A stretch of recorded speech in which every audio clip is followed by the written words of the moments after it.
Welcome, everyone, to another episode of Not In All In, the show where we just look at what sort of tickles our fancy over the last week in the world of sports. I'm Kirk Buchner, along with Chris Mouradian and Longhorn Dave Whitlock. How are you guys?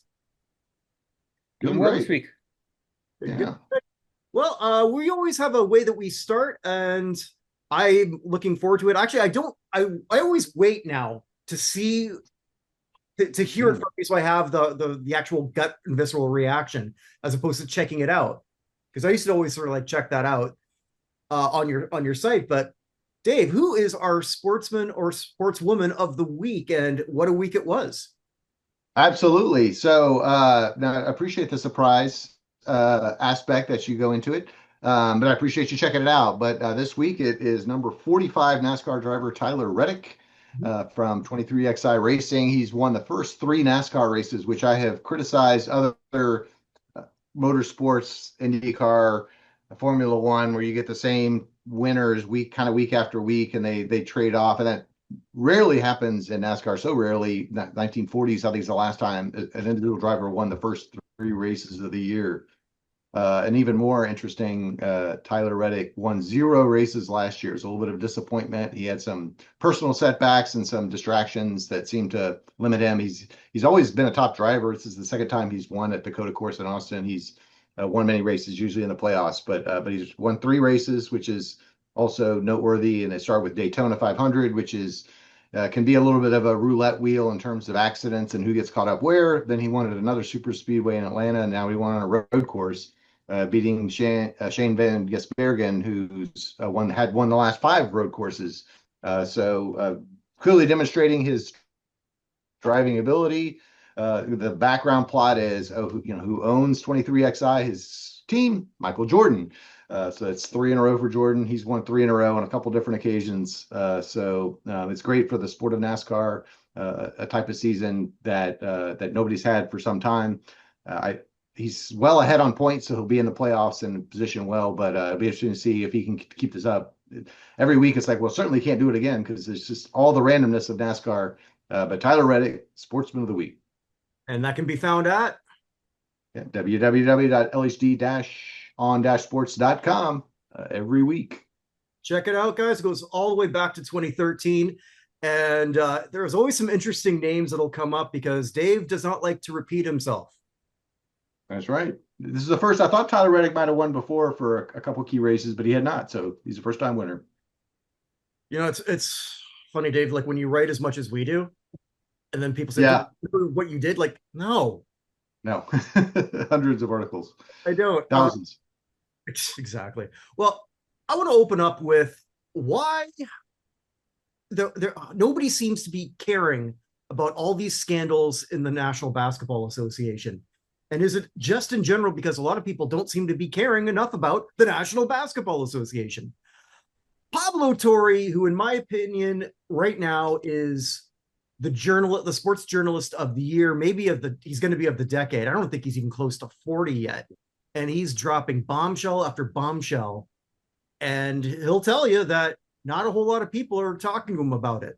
He dropped the bombshell about Aspiration, the fake company that planted no trees, apparently, that somehow siphoned $50 million to Kawhi Leonard. And he's done follow-ups. It looks pretty definite that as bad as it sounds.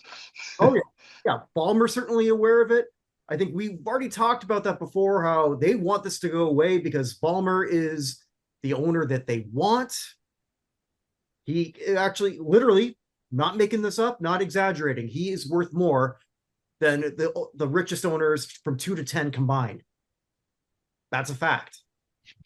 So they clearly don't want to sort of like ruffle his feathers. There's the gambling scandal, which is getting worse and worse, where players deliberately scored less.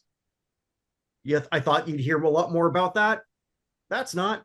Tanking is out of control, as is load management. So a lot of people, Scottie Pippen did this interview, I forget with whom, and it was a clip that was making its rounds, and he just said that players right now really don't care about the fans. And Pippen we're not talking about someone that old. I mean, I guess to your son, Chris, he probably is, but it's someone who you can check out all his highlights. It's a legend. He's not in a wheelchair. He's not in a rocking chair. He's basically out there spitting facts. The players don't seem to care. They're not even. What was one of his comments too? They're not even when they're not even playing. They're just sitting there in a hoodie. Mhm. You know, it's you don't know if you're sort of spending money on a ticket to see. I guess in your case, Chris, it'd be the Bucks, and in your case, Dave, the Rockets. If okay, let's say I don't know, Team X is coming in, or the Nuggets are coming in, and Jokic is sitting for load management, and you don't know that until you get there. There's a very big disconnect, and maybe that's what a big part of this is. Are people just a lot less interested than they used to be, or do NBA fans not really care about all these scandal stuff? Because I know in hockey, that dominates everything in Canada with the NHL. In baseball, I don't have to tell you guys this. In football, it does. Basketball fans don't seem to care, or the media for that matter. I think a little bit of it is the media finds it out. As you mentioned, Pablo Torre doing a lot of good legwork to uncover these stories and to continue to dig on them. They get out there, but they just get no traction. And I think that has a lot to do with just the overall malaise of basketball these days, where it's become very it's not niche, but at the same time, the regular season has just gotten to the point where it's boring is the right word, too strong of a word, but nobody cares until April, May, more so than it's ever been. It used to,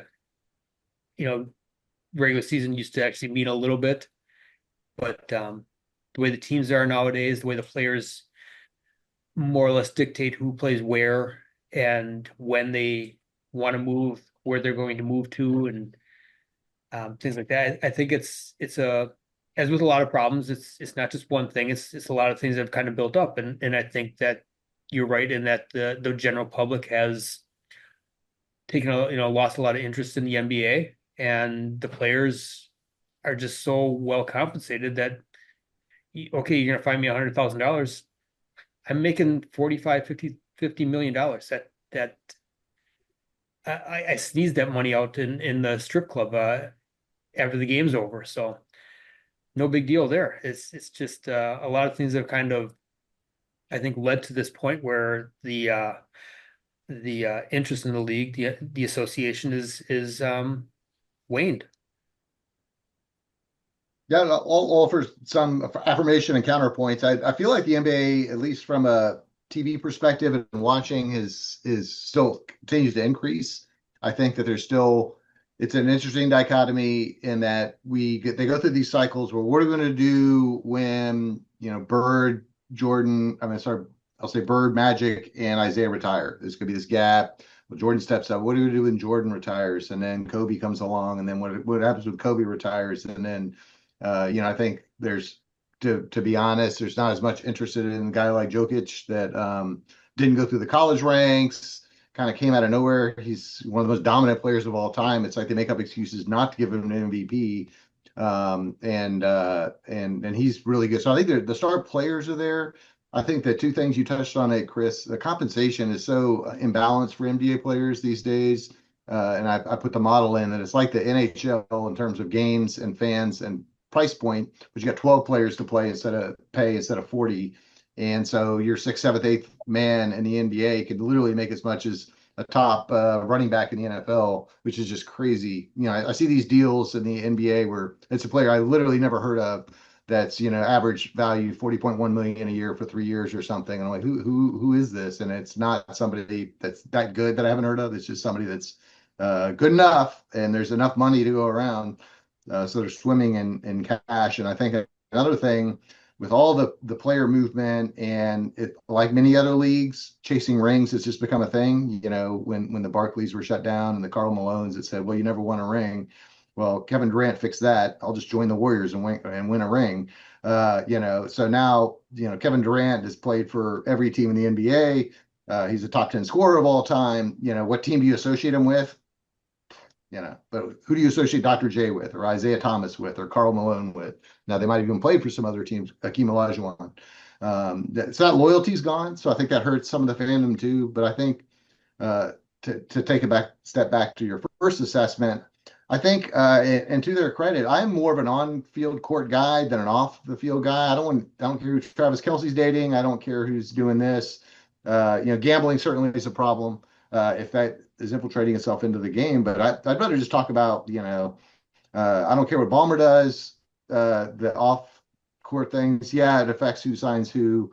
I don't care if the Astros bang trash cans. Just kidding. But I want to see. Stick to the action. I think the action on the court is as great as ever, and I see fans engaged, at least on my timelines, with the sport, and they're just not interested. I think these other sports. I think maybe there could be a media focus on that. I mean, there's certain writers that want to kind of stir up some controversy in the NFL, and that go back to like the Eagles and AJ Brown last year. And he's not happy in this, and it ends up detracting from the sport. Credit to Pablo for what he's doing, but the fans aren't going to consume it. They just want to see, the top players play for 48 minutes. Good for them. And I'll touch a little bit on the load management. I mean, it's a double-edged sword, right? You can imagine in the 80s, if the Sixers were coming to town, Dr. J wasn't going to play. Or if the Lakers were coming to town, Kareem Abdul-Jabbar wasn't going to play. Now you're right. I think, but at the same time, you have people like Kevin Durant, Steph Curry, all these guys that can play along with LeBron James to another extent and extend all these records because they did that. And so I don't think you can blame them for it. It takes away from the game. I think the NBA either needs to look at the scheduling or something. But if you're going to tell me I can have a 20-year career by taking one every 5 days off or burn out at age 35 like Jordan did, I'll tell you what I'm going to pick. I get that. I think, though, a lot of fans don't. And yes, there's a large. Sure, yeah. The Spurs, for example, did a lot of load management when they had their older players, and I think Popovich won that fourth title because of it. Yep. I totally understand the strategy behind it, but it's in a lot of cases it's the perceived selfishness of a lot of these players. And after just sort of like watching, which runs at the same time, the NHL, that is inconceivable thought. You're right. Does not happen. It will not happen. They will play through anything in a regular season game. It's the NFL. I mean, it's once a week, but I mean, you never see like a running back X is going to take the week off. That way he gets 20 less snaps, so he's fresh for the playoffs. Yeah, and where that makes sense, and that I think is taking a lot of fans out of it. I know that my friend group back in Toronto, we were the type of guys, we would go to the bar and we get them to change from, which was hard to do. We get them to change from hockey to basketball. Well, yeah. To be fair, Kirk, Canada has won a basketball title more recently than they've won a hockey title, but continue with their story. Thank you. Appreciate that. Our sport now.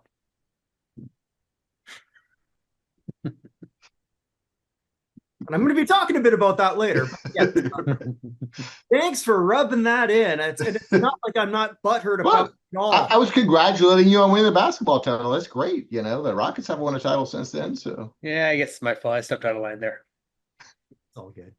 It's all good. I'll put the salt back on the shelf. What am I going to do? I want to do a quick shout out to one of my new friends here in Seattle. Because he's been watching a lot more basketball than I've been. I've been switching more to hockey. So he was telling me something that Shaq had said on one of the shows.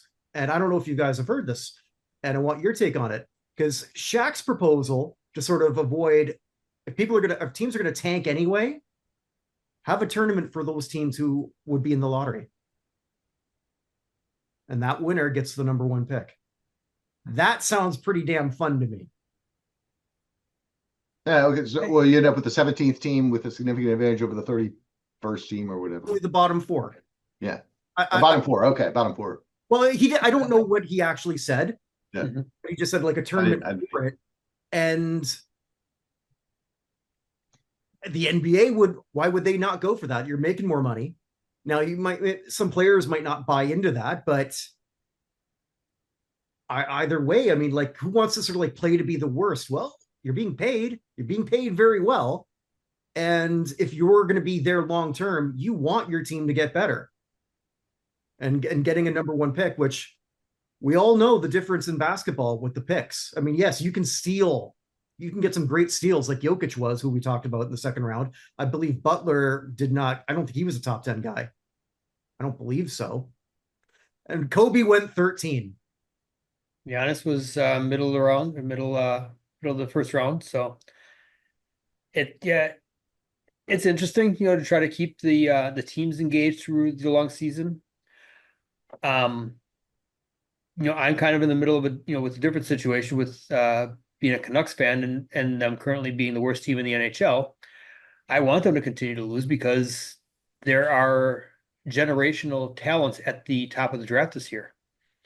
Players like Gavin McKenna, Ivor Stenberg, those are guys that can come in immediately and turn a team around. Like, but hockey players, like we said, they're not going to tank on purpose. They're not going to take on purpose, no. But you're able to. Canucks, at least, anyways, are looking at selling out pieces, and they've just been injured enough at the right positions, and players have underperformed enough at the right positions where they're dog shit this year. Which again, now once that happens, I'm all in. Like, okay, let's go. I don't care if you win another game the rest of the year. Give me that draft pick. Well, going back to what you were saying too, Dave. Now that I'm thinking about it, and yeah, as a Jets fan, I'm wondering the same thing because our top six is solid, but we've got nothing below, and we know that a lot of those guys are locked in for later. But to your points, Dave, actually ratings have plateaued for the NBA, and they went way down last year. Second thing, though, I mean, we're forgetting that there's still the play-in, so I guess it would be only 10 teams. So there wouldn't be 17. It would be, I guess, the 21st seed. That's right. They stack that, which means even more sub 500 teams make the playoffs, which means even more regular season, jockeying for position is rendered irrelevant. And maybe there's a way to sort of like make all this positional stuff mean something. Maybe it's not the worst thing to have like the number 21 and number 22 be a higher seed in a tournament to get that number one pick. No. Or something. I'm just because there's nothing needs to change. Well, it'd be a lot of regular season games coming up that would actually be a lot more interesting. That's for damn sure. Especially at the back end. Yep. Yeah. But still got to get the players to buy in, and with the way they're being paid nowadays, they can easily just, my ankle hurts. I'm not playing. Well, we know that's going to happen anyway, but that's on their legacy. I mean, I don't know. I don't know what else to say there. Obviously, though, the system there are problems. I'm still watching it. Just I know I'm a lot less into it than I used to be. And it's for all these reasons that I just mentioned. And when basketball is hot, there's nothing better. But it hasn't been hot in a while. You want to get a Magic City night, or are we going to leave that one for another show? I'm sorry, what? Atlanta Hawks Magic City night? Magic City night? Where they're promoting the Magic City strip club there. The well-known... I missed that completely. Okay, help me out here. Okay. Okay. I found out about this earlier today. Yeah, apparently their game next week, March 16th. So two weeks from now, roughly, is promotion celebrating Magic City, the well-known Atlanta strip club, often described as an iconic cultural institution in the city. So co-branded merchandise like limited edition Magic City Peachtree themed hoodie with Hawks logo. Sale of Magic City famous lemon pepper wings, including the Lou Will version named after former Hawk Lou Williams. And halftime performance by rapper T.I. So, we're tying that NBA Fantastic in with the local titty bar. I love it. That's great. Yeah, bring your kids for this fun family night into entertainment here. Well, there's certain things that are family night, certain things aren't. But why can't we play to that? It's an art. There's talented people performing the art, and apparently a market for the jerseys, etc. So I think you got to run with it and see how it plays out. I think it was Patrick Ewing, the famous quote, they make a lot of money, but they spend a lot of money in strip clubs. So, um, Stay in strip clubs. I think you're adding that part. memory may be a little fuzzy. Loosely paraphrasing. Yeah. But back in Patrick's day, they knew not to make it rain. They were actually getting something in return for that investment. I still sort of stuck. The funniest thing to me is their famous wings. Lou Williams. So apparently they are famous lemon pepper wings, including the Lou Will version, named after former Hawk Lou Williams. So apparently, Lou's quite the chef, we'll say, to have a version of wings named after him. Because that's the only reason I could see why they would name him. I'm upset at myself. I didn't know about this. Like I said, I heard about it earlier today. Apparently, is it Luke Cornett puts an open letter, kind of calling this out as being something that should really be putting this out there as part of their tie-ins with probably not. So it's something that would have happened in the 80s semi-pro. So part of the backstory, according to AI, is Lou Williams violated COVID protocols to go get these wings because they were so amazing to him, and then subsequently they were named in his honor. Okay.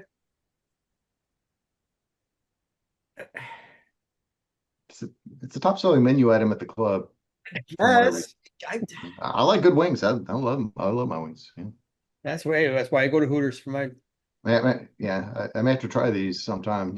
Just to make sure.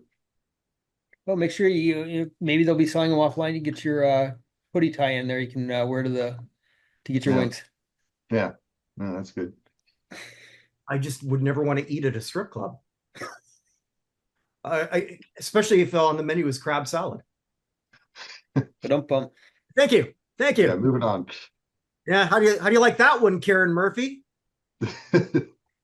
All right. Well, and now here's the political section of this program. Fast forward 10 minutes if you don't want to hear this. We talked a bit about the sports media. Well, not caring about things. Sometimes they care about things a little too much, and they make a story out of nothing. During the Olympics, Trump called the United States men's hockey team shortly after they won, I believe within the hour. I don't think I'm off on that, and invited them to the White House. And then he made an inappropriate joke. Not a terrible joke, but it did have a misogynistic tone, basically saying he did have to invite the women too, otherwise he'd be impeached. The women, rightfully so, were a little annoyed by that, but not at the men's team. It was Hillary Knight who basically said, the men who said, yeah, it's a distasteful thing to say, and the men were put in an awful position. Anyone who was watching the hockey like I was and like Chris was, and like I'm sure a lot of people out there were, could basically tell very easily that the U.S. men's team and the U.S. women's team were each other's biggest fans. Yep. There were no issues between them. There's still no issues between them. An unfortunate joke, but that's all this was. So when people are sort of like writing how Hillary Knight clapped back, Hillary Knight didn't clap back. Hillary Knight just said how things were. It's not a clap back at Jack Hughes or anybody else. They are hockey players who probably have different political opinions, and they don't seem to care that the others differ. Guaranteed, probably most of the men's team are Republicans leaning. Guaranteed, most of the women's team are probably Democrat leaning. You know who cares? Not them. But I agree with you on the whole thing was overblown. I think that it was a story trying to make itself by people that wanted it, which is just our media today. Let's take people that are united in something and find a way to divide them on some sort of terms, like, oh, you're patriotic, then why don't you like the women's team? And most of the people I know are patriotic are like, hell yeah, I'm flying the American flag. I'm cheering for them. I'm not like, oh, I'm against them because they are this side or that side.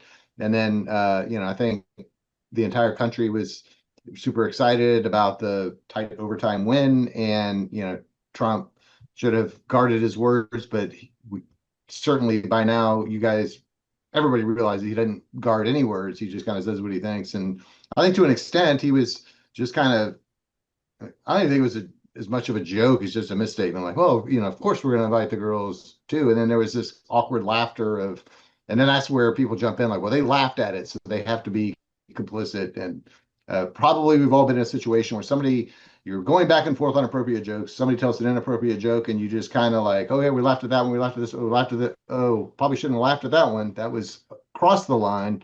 But I'm not exonerating the men's team. Like you said, both teams like each other by all visual things, and I think that nobody had any ill intent. I think it was just a joyous conversation happening in a moment that you just, you're not going to stop and pause and think at that point. You're just in a euphoric state. Anyway, my 2 cents. Yeah, no, I agree with Dave there. I mean, we all know that President Trump is going to say what's on his mind. Sometimes it's going to be a little off color, and I don't believe there was any malicious ill will being conveyed there. You as you said, you're talking in a more relaxed setting. You're not in a formal setting. You just kind of riffing as the conversation is going, and it very easily could have just been brushed aside had somebody not continued to try to make it into something more than what it was. As you said, just poor time joke, ill choice of words, however you want to word it. But malicious, no. Disparaging probably came off that way to the women's team, and I could understand that. But at the same time, purely unintentional, and probably could have been made into a warm moment had they chosen to attend the ceremony as well. A lot of times those bad first impressions can be overcome with a little bit of grace and kind of be able to laugh at yourself after the fact. So It's such a nothing of a story. exactly. Yeah. And then it was funny because to build on, so Saturday Night Live did a little sketch and they brought them all on, and a certain element of the media was like, heck yeah, look, the women just shoved it to the men in their face. They totally got revenge, and Trump is now eating shit. And the rest of us looked at it like it looked like everybody was getting along and joking about something that was just meant to be a joke. It was almost like intended to diffuse to an extent. Now, Saturday Night Live is usually typically not that way, but my interpretation was they just kind of made fun of the fact that everybody was making a big deal about it, and then more people made a big deal about it as a follow. It's just like you can't, if you talk about it, it's just going to be escalated by certain elements. All by people and all written by people who probably don't understand, probably never watched hockey. Couldn't tell a blue line from a red line. That's right. There's a offsides from icing. Yep. Yeah. One other thing, though, I do want to discuss in terms of the reaction to this. Hey, Maple Leaf fans, you booed Auston Matthews. Dave, Chris, did you see this? I saw a clip of it. Yeah. Yeah. They were introducing they introduced all the Olympians, a couple of the Swedes on the team, Nylander and OEL, and you got to Auston Matthews, and you booed your best player, the captain of your team.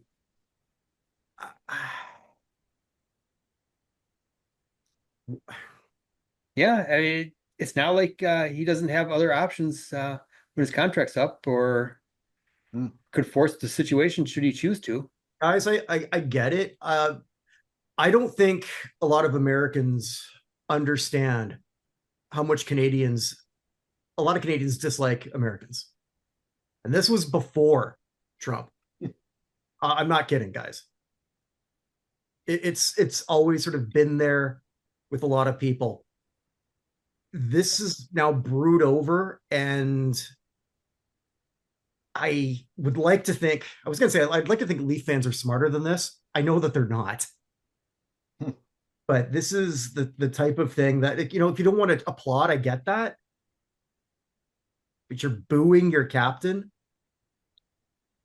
who has been your best player for, God, since he got there. He scored 5 goals his opening night.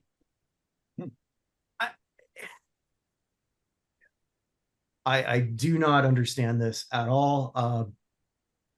No, actually, I guess I do understand it. It's just a stupid thing to do. And Austin's going to go. I don't blame him. You think Brady Tkachuk is going to stay in Ottawa? 0.0 chance of that happening. There's no way that he's going to stay there. But there is always a reason, and I've said this to you guys before, that a lot of players, including Canadian players, don't want to play in Canada for this very reason. Mitch Marner's living his best life in Las Vegas. He was on the Canadian side. Mm-hmm. Look how well he's doing. Look how who's the big winner right now? It's Marner. My God. Yeah, okay. He might have that gold medal, but man, it's a lot easier for me in Vegas. I don't know. That's my 2 cents on watching sort of one of my home cities just take things to a place that it shouldn't be. You want to mix sports and politics, fine, but there's going to be a reaction to this. You watch. Yeah, I mean, be proud of your player, your captain. Again, don't boo him. If you don't want to applaud, fine. But booing, out and out booing this guy,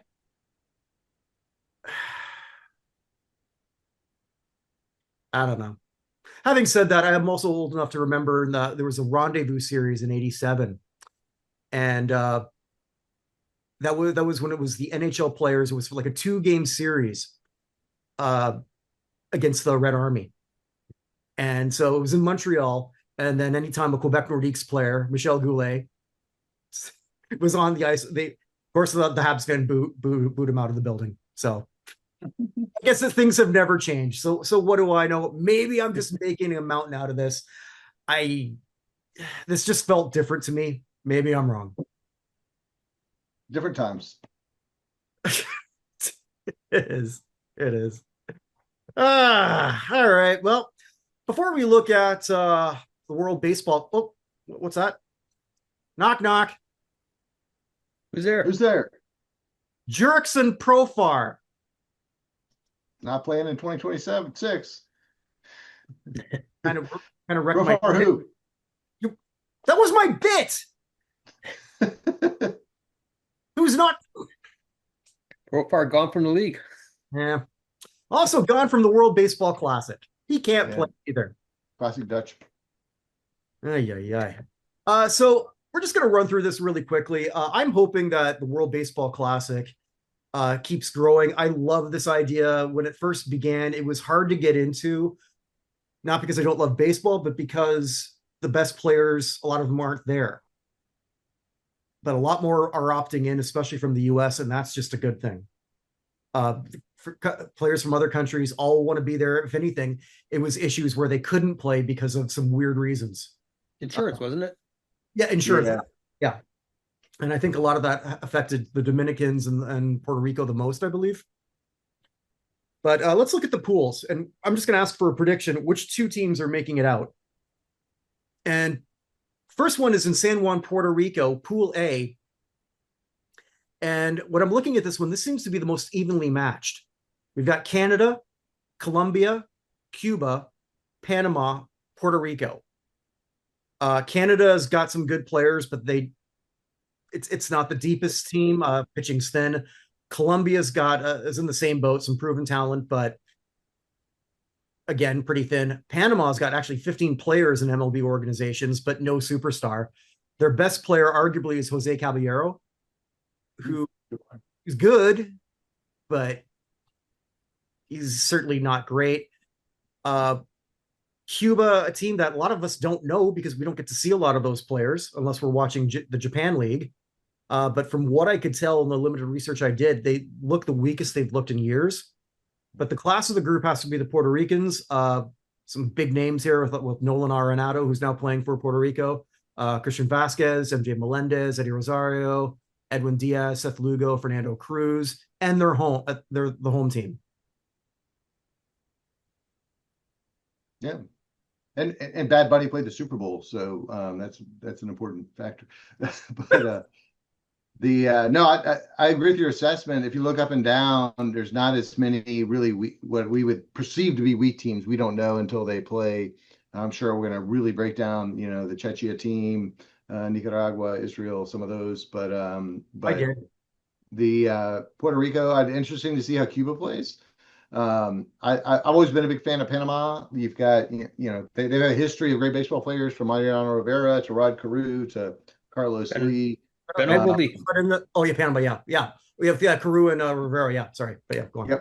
Yep. And Canada always has a few, people with roots there. So I think the one to watch, if I was to predict, I'd say Puerto Rico, and I'll go Canada. I will agree with Puerto Rico. I know little to nothing else beyond that as far as depth goes with a lot of these players. So I'm just going to take a shot in the dark and say Panama. Okay.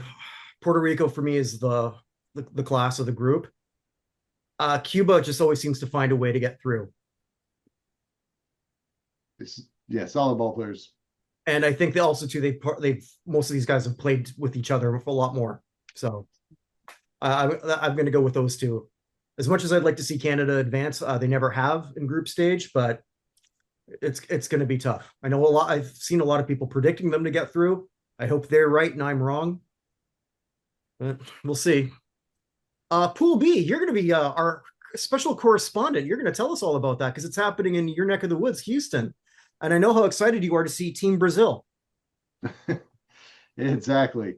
Are they have the one name on their backs or not? I think certainly it's almost a foregone conclusion the two teams to make up from here, Estados Unidos and Mexico. I think, Italy, Great Britain, Brazil just aren't going to be able to keep up. I don't know how they pick the brackets, but certainly those two teams have, of course, Team USA is considered the betting favorite at least, and Mexico always brings a good team. So yes, I'll be at pretty much all the games. If you look at my background, this was Minute Maid Park today. I took a picture. You see the 5 flags of the teams standing out in center field. So we're ready. And then day after tomorrow, I'll be Friday. I'll be sitting my butt in the seat watching the action. Who are you seeing? That's a good question. I know Team USA plays Friday, Saturday, Monday, Tuesday, and I think Friday they play Brazil, and I want to say Webb is pitching if I remember right, and then maybe Saturday it's gonna be Skubal against Great Britain.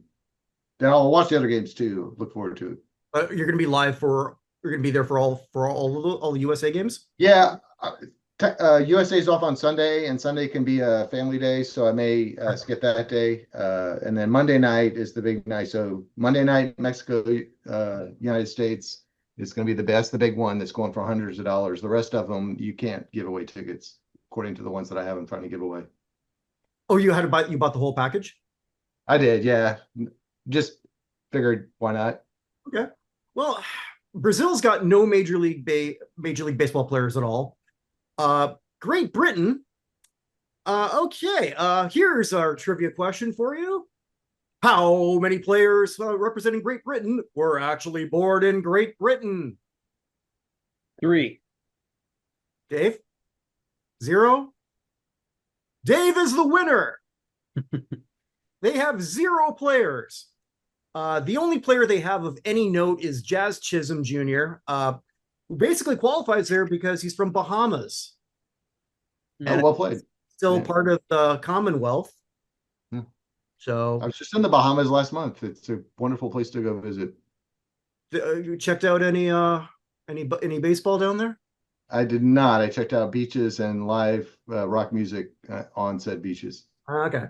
The only person I'm going to be watching from that team, it's this young kid, Harry Ford. He's got traded from the Mariners to Washington, and he was considered a pretty high prospect.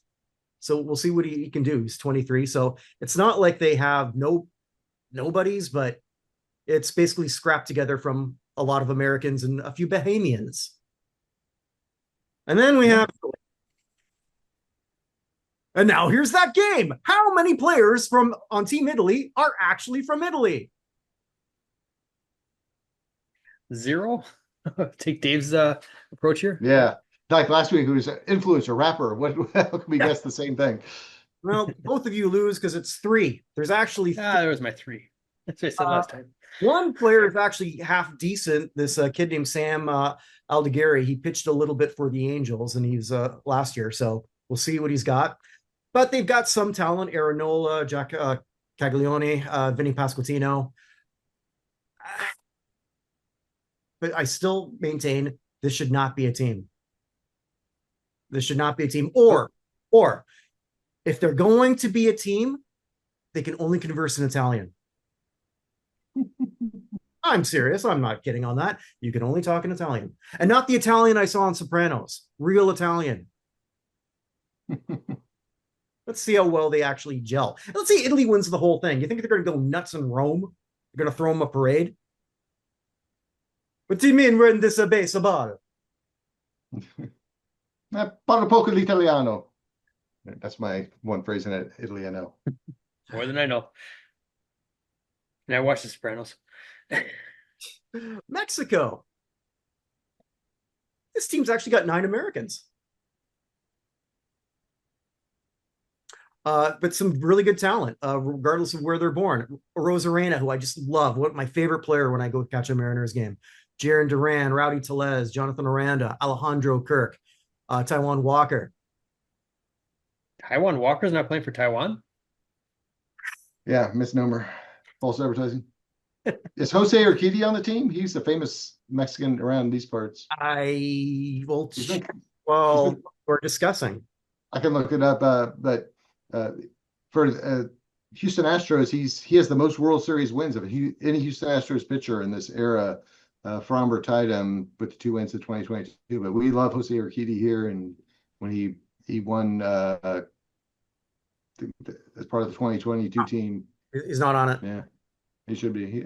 He's kind of floating around. He's trying to find a gig, so it wouldn't surprise me that he didn't have time to get picked on this. But great Mexican American pitcher, well loved here in Houston. Yeah, and then we have the American team. And this is what makes me really excited. I know I'm a Canadian, right? But when the Americans are buying in, this tournament's now so much better. The 2 Cy Young winners are here. Ski and Scooball, Logan Webb, who you're going to see. I guess you're going to see all 3 of them, huh? I would imagine.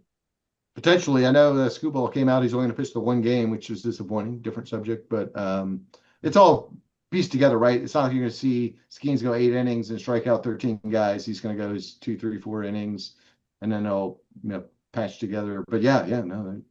Rotation to me is a little bit of a weak spot because of the depth, and you can't pitch. World Series rotation would be great. You could roll these 3 guys 6 of the 7 games, but here it's going to be a little bit patchwork. But the lineup is solid for sure. Well, I think that's also why you get some choices where you have a lot of 1-inning specialists. Yeah, Clayton Kershaw. What the hell are you going to do with him? I don't know, but I hope he gets to play like 1 last thing and then that's it. Just no. I mean, can you imagine though? You retire, and your last few games was because he pitched in that World Series, did he not? I'm trying to remember. He pitched in the postseason. I can't remember if he pitched in the World Series. Yeah, I know that he went out with a scoreless inning. I know that, which was good for him because that was always his weak spot was the playoffs. But Kershaw, that's your worst pitcher, which is still crazy as it is because he'd be the best pitcher on some of these other first ballot Hall of Famer. Yeah. Will Smith is your backup catcher behind Cal Raleigh.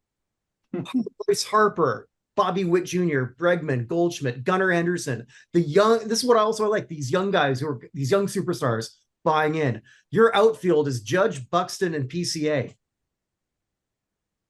Your Schwarber's your DH. Holy crap, this is going to be so much fun. They scored like 15 runs today against like the Red Sox or something. Oh, did they? Okay, yeah, I've recorded all of them to sort of like watch them later. We'll fast forward it, but yeah, because there was like 5 games with International MLB Network that I'm looking forward to, and yeah, this makes everything so much better when your best guys are in. They want to play. They want to represent the United States. It's going to be great. Let me ask you this: if the games were not in America, Mhm. do you think they would still be as willing to participate, or do you think it's because it's no real travel that they're more willing? It's a good question. Yeah, I think it's the latter. I think if they made it go off to some place like Italy or Japan to qualify, I think heck no. Yeah, I've got it. I'm being compensated $30 million a year. I need to focus. The fact that I can unplug from camp for a couple weeks and pretty much get my work in and also network with the elite in the game without changing time zones and disconnecting from family. Which I mean, I'd say the same for Japan. I mean, some of them live here, but many of them are Japanese NBL players. I haven't looked at the roster, but wouldn't expect all of them to go play in a bracket in Puerto Rico. Japan, though, I think part of the whole deal in the arrangement is that you're going to play a lot of these games in Japan for that purpose, because a lot of the Japanese roster, for that matter, the Korean roster and the Taiwanese roster, because a lot of those guys aren't MLB. A lot Right. of them That's playing what in the league. So thought it was the case. But and Chris, to your point, maybe that's why we see more people buying in, because last time the tournament ended in Japan. This time it's scheduled to end in Miami. So Yeah, I guess just have to kind of watch it, as it goes forward and see if you notice a trend. okay, yeah. Well, Pool C, the aforementioned, Team Japan, along with Taiwan. I refuse to call them Chinese Taipei. Sorry, Chairman Mao. South Korea, Australia, and Czechia. Japan is obviously loaded. There's no reason to think that they can't walk right through this pool. The players that we mentioned before, Otani, Yamamoto, Suzuki, Murakami, who we're going to see with the White Sox. I still can't believe he signed with the White Sox. You need to get a better agent. And the player I'm going to be watching is Hiromi Ito, who was their MVP, the league MVP. So you get to check him out. The Aussies don't have some of the bigger players that they had before, but they have a number 1 pick in Travis Bazzana. So that'll be sort of interesting to look at. So he was the number 1 pick in the 24 draft. And the Czech team. All right. Here's the game. How many players on this team are not from Czechia?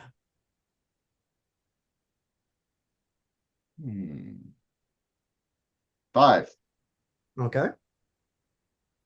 10. 4. Dave wins. Did you count Tomas Dufek, that is actually from Czechoslovakia, not from Czech? I did not. It's from Czechoslovakia. That's a completely different country. Okay, fine. Well, then you got spot on. You won it anyway. I don't know why you need a nitpick. My God, but yeah, someone's opened up that roster page. I did. I was curious who the heck these guys were, and I was like, "Oh my gosh, they're actually almost all born there." So I'm spoiling all your jokes, Kirk. I'm one step ahead of you. Oh, it's all good. Well, you don't have this one already, so I'm giving the Czechs massive credit. This is a country trying to develop baseball. I mean, I look at this as a Montreal 2. And what I mean by that is when I was younger, I used to sort of like, if I was ever going to go clubbing, I didn't go clubbing that much, but if I was going to do it, I'd do it in Montreal. And in Montreal 2, sort of like the girl in the club who doesn't look like much, but she's doing everything she can. She's working really hard to look her absolute best. Lights are going to go on. She's still now like a realistic 1, but you're still probably going to take her home. The Czechs are in Montreal 2. Send your hate messages to Kirk at idon'tgiveafuck.com.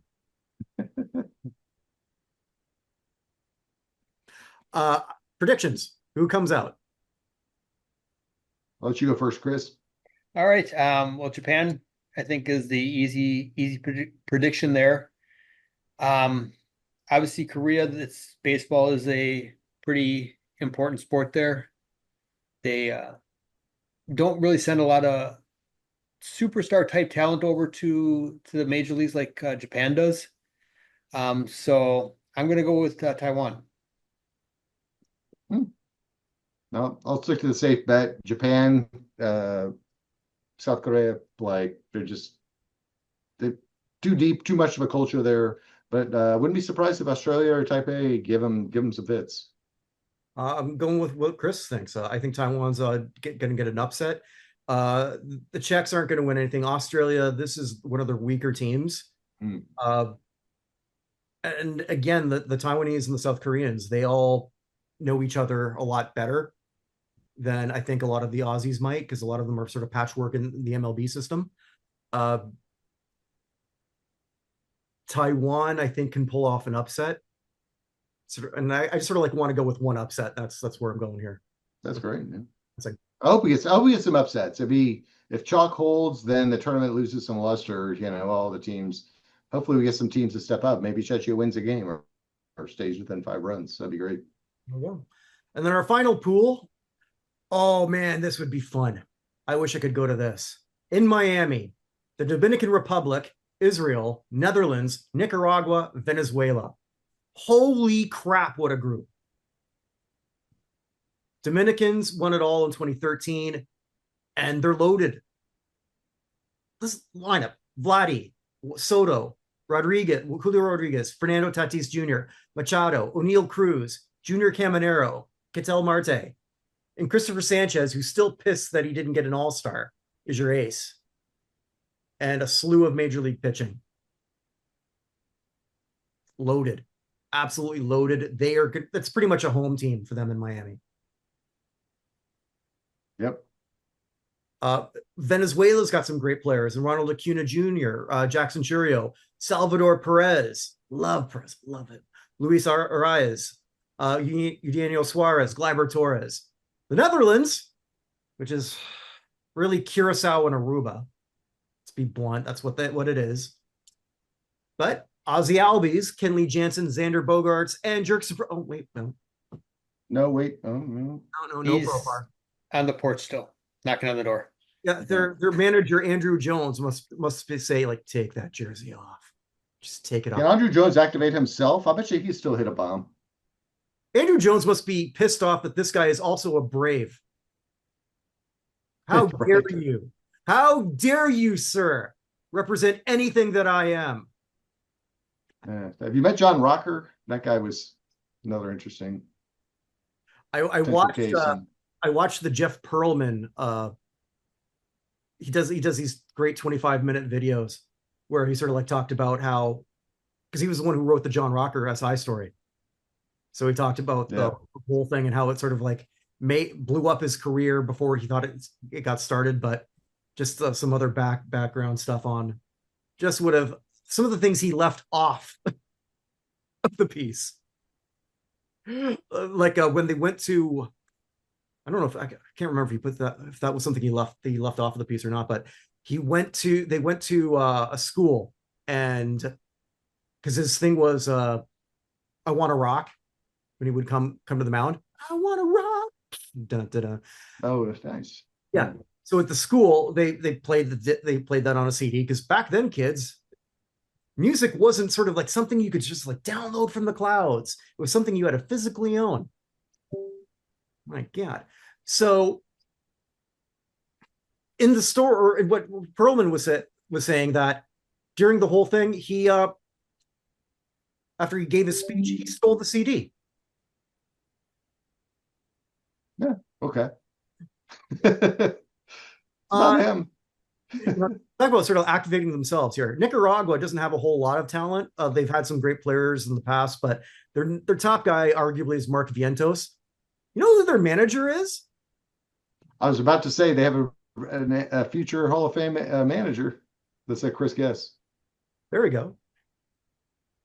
The Omar Vizquel. I don't know.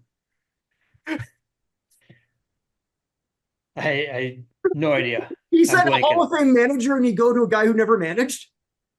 I don't know. It's ex-player. I don't know. Okay, Dusty Baker. Oh, okay. I think that's pretty damn cool. Yeah, we're I had no idea he had Nicaraguan blood in him. You don't have to be a manager. Oh, okay. So yeah, I'll be looking at that. I wonder if he's got a great grandkid who can be a bat boy, and someone will have to pull him out. Like, first of all, that was his son. There's a big age difference. That's why I Second said of all, great grandkid. well, that'd be 2 generations past that guy, and that kid is playing Hence, was playing the major. hence great grandkid. That's why I said that. Is that his grandkid? Or whatever. I don't. This is going nowhere. All right. Speaking of going nowhere, let's look at the last team. Last team. All right. Dave, you can't cheat because you probably have that roster up. I don't actually. If you're about Israel, Yeah, we're going with Israel. I'm going to tell you this up front. There is one Israeli-born player. Can you name him?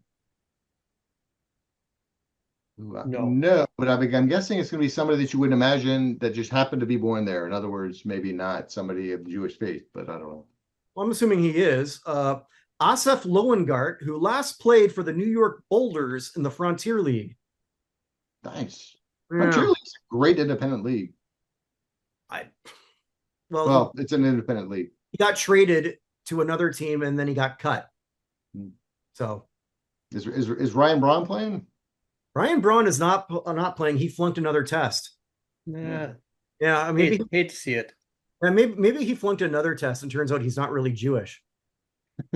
Same kind of test. You can figure. No, guys, come on. That's good. Okay, I'm touching that. I get you. Yeah, I wouldn't touch that one either.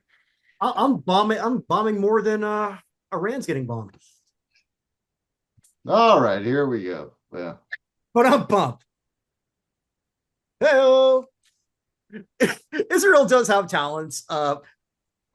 Dean Kramer, Spencer Horwitz, Harrison Badur. But again, same rule applies. You can only speak Hebrew in the dugout, and that's the only way you can communicate. That would, yeah. Fair enough. Because again, let's say Israel wins the whole thing. Oy vey, I did not know about this little baseball thing.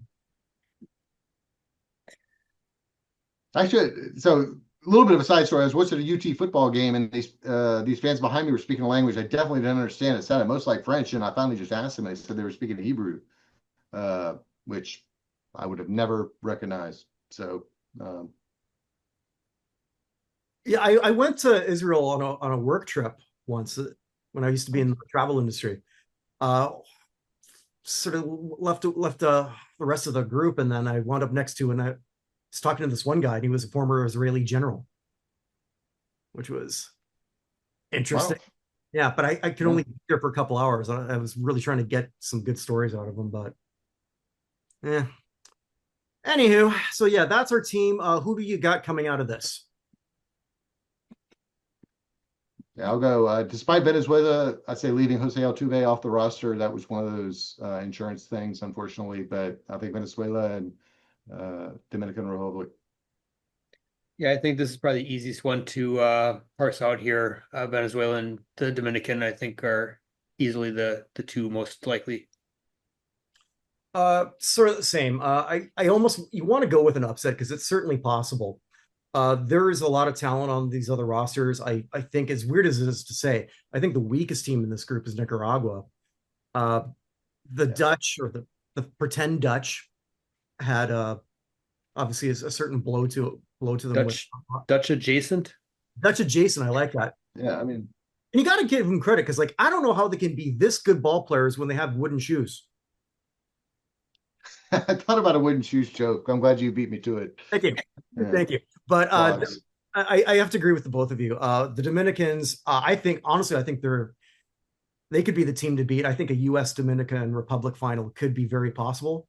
Venezuela is going to squeak through as the second team. I love this Dominican team. I think it's really down to the three powers: USA, Dominican Republic, Japan, and everyone else can forget it. You're not going to be Puerto Rico, maybe another one, but yeah, we'll see. No, well, possibly. I just don't see how, because one of those teams is going to have to beat at least two of these superpowers. It's possible in a one-game setup. Yeah, but it's a big ask. Then it'll be interesting, like we talked about. Tariq Skubal already said he's going to check out after game 2 to get down to the finals, and that's one less bullet that the United States has. And haven't heard of any Japanese pitchers backing off. They're going to bring their big Back on. aces for that final couple games. And that, I guess, sort of goes back to the different culture so that we were sort of talking about when we began the conversation on basketball. That will not happen there. And we're going to see more and more Europeans dominate in the NBA for this very reason. So they're just working harder. But that's neither here nor there. Before I sort of wrap up, special thanks to Bonnie Blair. Bonnie Blair has officially joined our committee at the United States Athletic Hall of Fame. So we now have added 5 gold medals. So when you're looking at some of the people who helped pick the ballot, well, I think a 5-time gold medalist is a pretty damn good judge, wouldn't you say? Absolutely.